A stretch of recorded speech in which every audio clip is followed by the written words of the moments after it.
Hey, 8th grade. So I'm going to make another video of me reading 184 through 189. Yeah, of your informational text packet. So the one that has the scientist lady on the front. This is your packet, right? Yes, it is the 8th grade packet. I want to let you guys know too, I completely finished making my own answer key for the grammar packet along with your 8th grade packet. I have not finished the 7th and 6th grade packet though, so if you know a 6th or 7th grader, I don't have all the answers for them yet, but I do have your packet completely finished. So if you guys have questions like on the last couple pages, I have at least answers that I came up with. So if you guys have questions, feel free to comment on this, email me. When I go live next Wednesday, you can save your questions till then. It's up to you guys.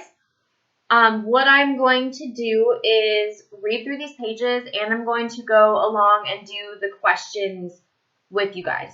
I know I normally only post a reading, but because I only do a live once a week for you guys, I figured I'd try to do as much as I can in a video.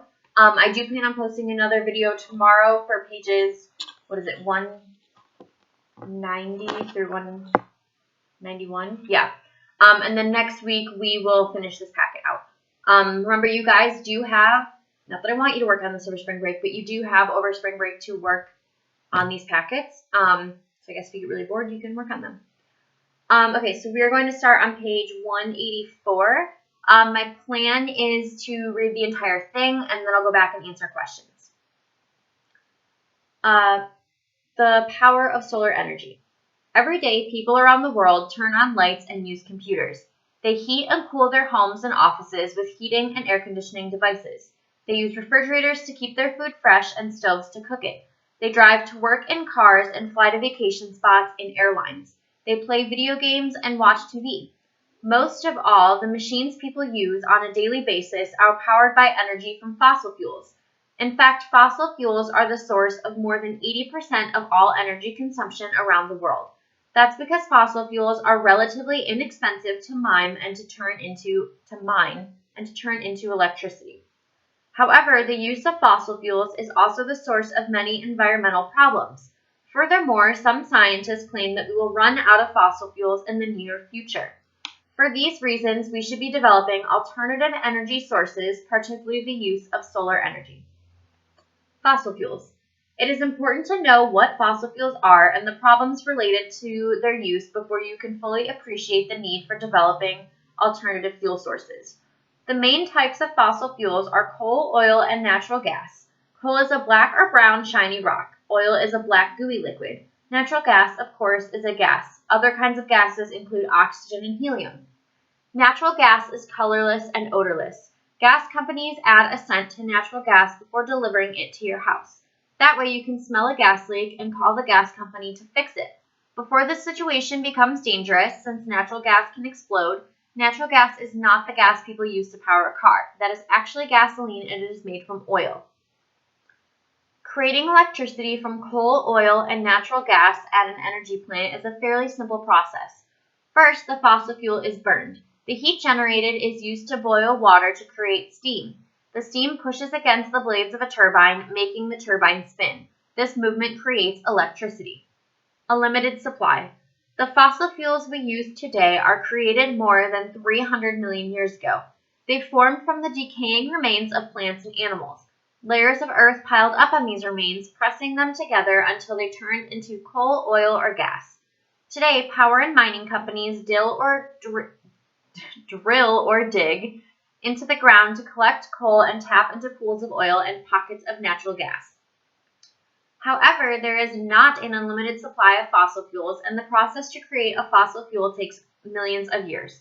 Some scientists say that we should not worry about this. They say that there are many undiscovered reserves of fossil fuels deep in the ground.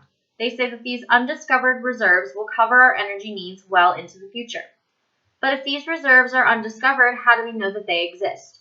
There is little doubt that if we keep using fossil fuels at our current rate, we could run out of them.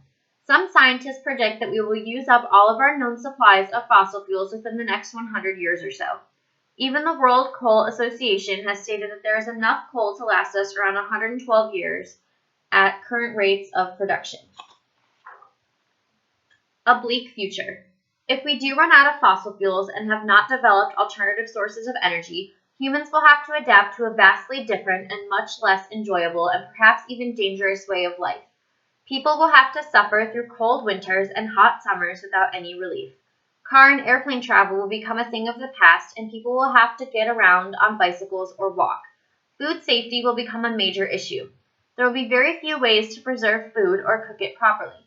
Many people will become sick and even die from harsh weather conditions and foodborne illnesses.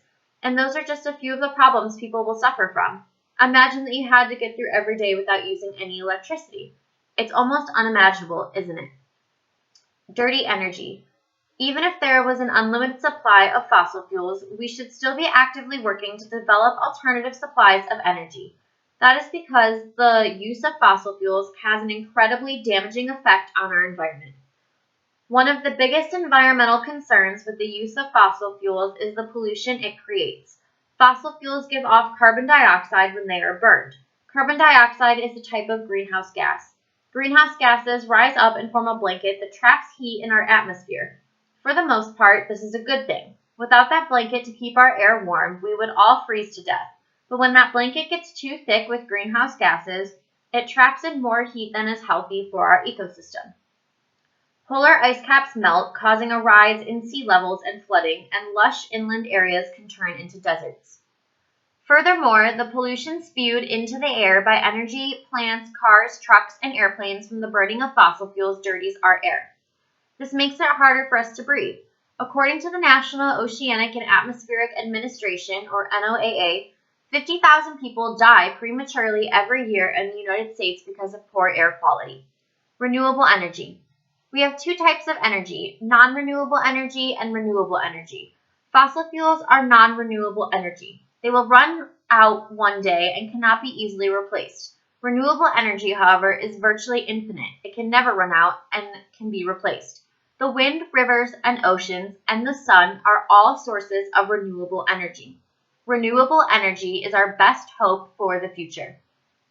Solar energy. Our sun is one of the greatest underused sources of renewable energy.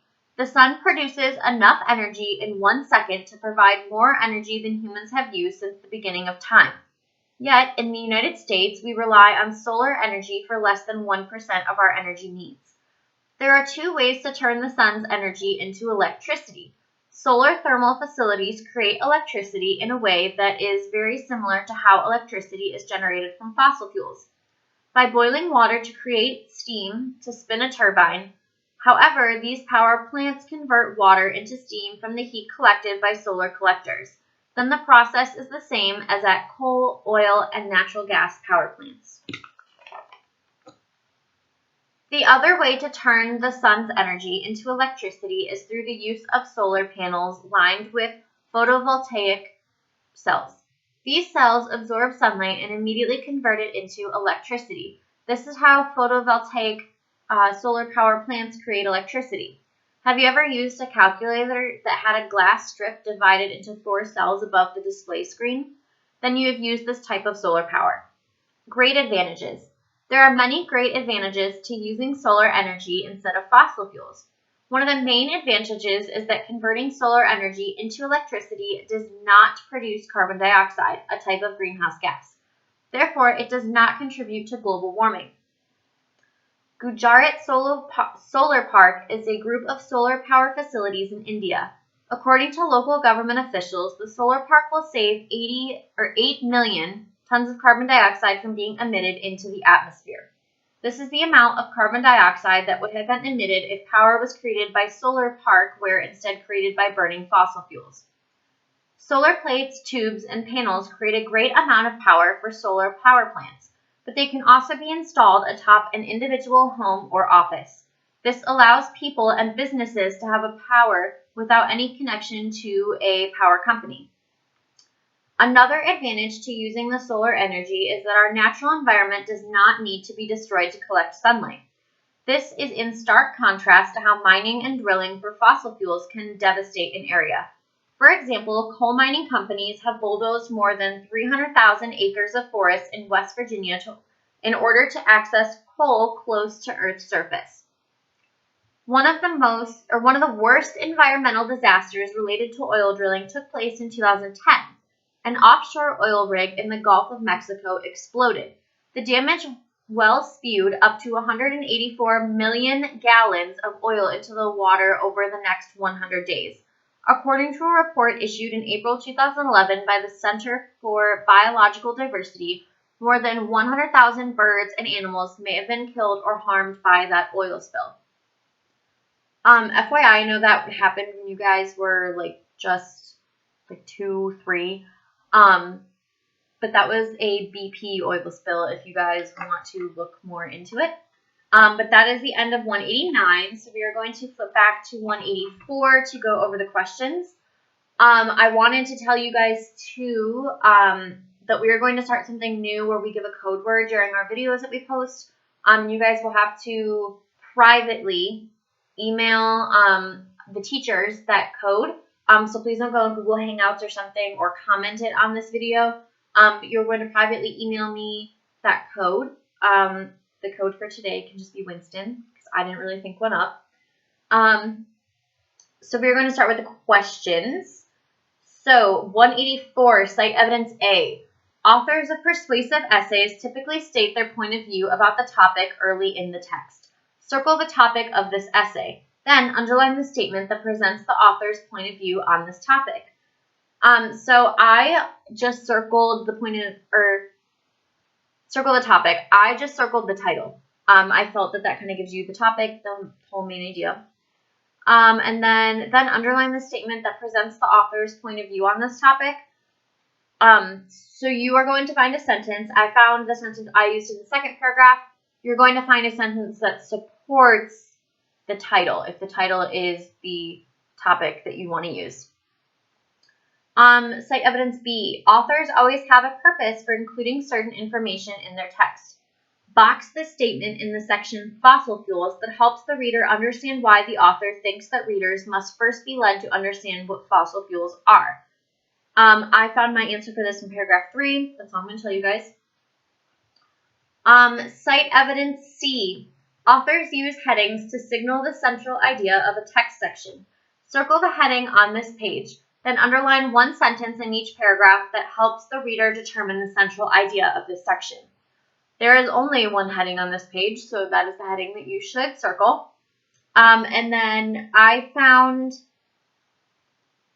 like it suggested, 3 different sentences, one in paragraph 6, one in paragraph 7, and one in paragraph 8.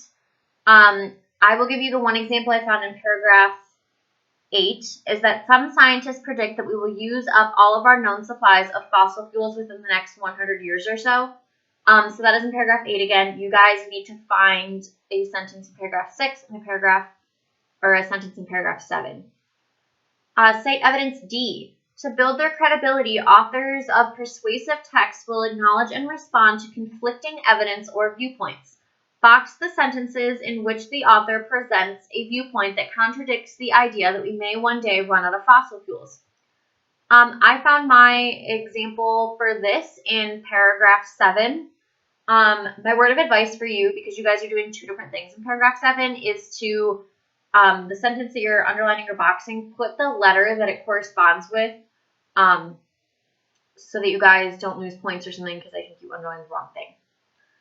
Okay, then cite evidence E. Authors sometimes present their point of view on a topic not by directly stating their own viewpoint, but by choosing to include certain information that reflects their viewpoint. Double underline the 2 sentences that include expert opinions in support of the idea that we will run out of fossil fuels. I found my sentences in paragraph 8, so you might want to check out paragraph 8. What kind of information might the author have left out because it did not support his or her own point of view? This is something that you guys just kind of have to have background knowledge for. I put that the population is actually decreasing. So if we are using coal at the same rate that we're using it now, that's actually like an over prediction because less and less people are having babies. So the population is actually decreasing, so we might be able to have it last a little longer than 112 years. The comprehension check question on page 185, you do not have to do that because it asks basically the same questions as cite evidence C, D, and E, just slightly worded differently. You don't have to answer that. So, cite evidence A on page 186. To emphasize their ideas, authors of persuasive essays sometimes present hypothetical or what-if scenarios. Asterisk the section that prevents a hypothetical scenario. So I, again, found my answer for this in paragraph 9. Remember, a hypothetical scenario is like a what-if. Like, if I went to the store and they were out of toilet paper, what would I do? Why does the author include this information? Why would someone include a hypothetical? Keep in mind, think about like imagery, stuff like that. How does the author personalize the information so that readers will think about how the scenario applies to their lives? That will depend on what sentence that you guys choose to underline. For the one at least I chose to underline, I said the author covers luxuries, or things that we don't necessarily see as luxuries anymore, but are luxuries, especially if we didn't have them anymore. Cite evidence B. To make a strong argument, an author usually needs to present more than one reason to support his or her viewpoint on a topic. In this essay, the author first discusses that we should develop alternative energy sources because we might run out of fossil fuels. Underline the sentence that states the author's second reason for being against fossil fuels. So that's one reason. You guys will have to find another reason. I found my reason in paragraph 10. However, there are reasons in paragraph 11 as well. Cite evidence C on page 187. Word choice can reveal an author's point of view on a topic. Circle the words and phrases in paragraph 12 that help you understand the author's point of view about how fossil fuels pollute the air. I found mine answer, like it tells you, in paragraph 12. I circled a sentence that had an important word in it. I circled 50,000 people die prematurely every year in the United States because of poor air quality. The person using prematurely shows that, these people are dying sooner than expected. So that kind of heightens the reason why we should stop using fossil fuels. Cite evidence D. Each text section has its own central idea. Underline the sentences that state the central idea of renewable energy. I pretty much just underlined in paragraph 13 the definition for it. Cite evidence E. To persuade a reader to agree with a certain viewpoint, an author may include dramatic or shocking facts that the reader likely did not know before reading the text. Box the two sentences that contain shocking facts. How would the effect of the text differ if the author had not included these facts? So I boxed two sentences in paragraph 14. The other thing I want to tell you guys, think about like attention grabbers when we wrote your papers. Like, why do people use attention grabbers? Comprehension check on page 187. Why does the author include information about how burning fossil fuels pollutes our air? How does understanding why the author includes this information help you determine the author's viewpoint? So the first part of that is, how does the author include information about how burning fossil fuels pollutes the air? They give examples, statistics of how it harms our air. How does understanding why the author includes this information help you determine the author's viewpoint?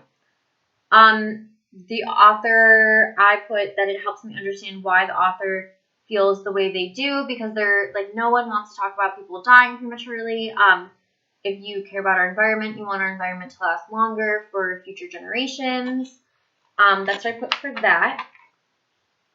So moving to cite evidence A on page 188, underline the sentences that make the information about photovoltaic cells personal for the reader. So this is where it gives like an example, or again, like a hypothetical. I found my example in paragraph 16. Why does the author personalize this information? I put to draw the reader in, because if something relates to you, you're more likely to pay attention to it. Cite evidence B. Box the sentence that states the central idea of the section Great Advantages. So you are going to, I found my central idea sentence in paragraph 18. Double underline the two sentences that develop this central idea by explaining the advantages of solar power. So you're going to find two sentences. I'm sorry, I found my central idea in paragraph 17. I found one of the examples in paragraph 18. But you're basically going to box evidence that supports your first central idea sentence. So moving over to the comprehension check questions on 189.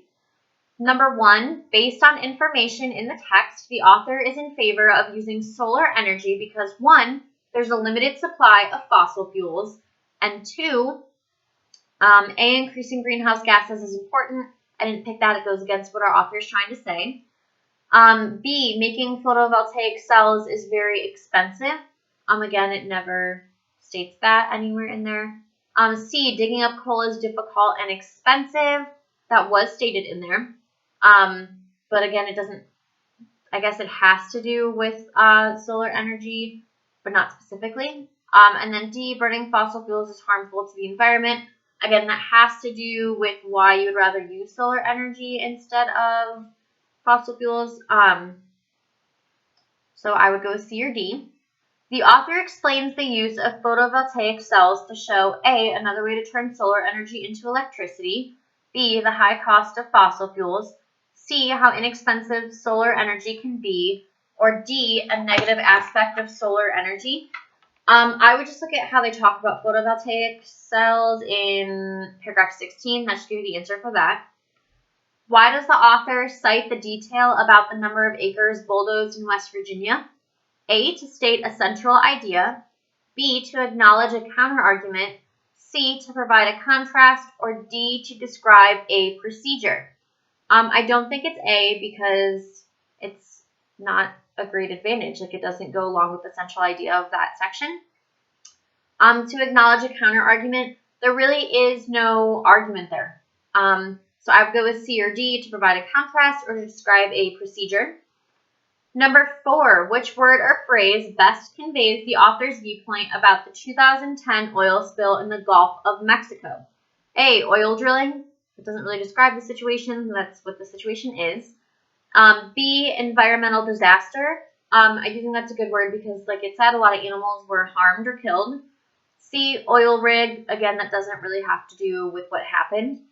Or D, damaged. Again, that uses words that describe what happened due to the oil spill. So I would go with B or D.